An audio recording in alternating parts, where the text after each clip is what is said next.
Bakit may pinatago kang pera sa akin? Kada lulubog na lang yung araw. Merinda. Kala mo may may pinatago kang pera? Ako ganing yung napagod na gawa ng paghigaan natin. Tapos ikaw wala kang ginawa. Ikaw pa maghanap ng merinda? Ano ba gusto mo merinda?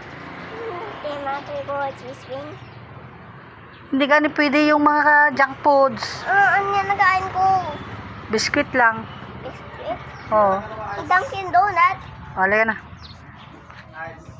Gusto ko karaking.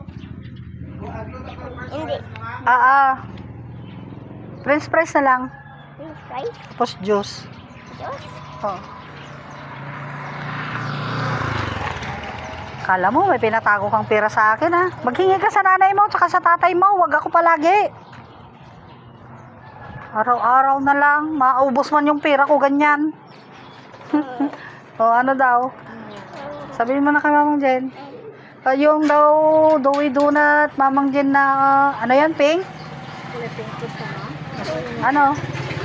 Red, blue. Blue daw. Blue, Mamang Jen. May royal kayo, Mamang Jen? Oo, yung malaki. Opo.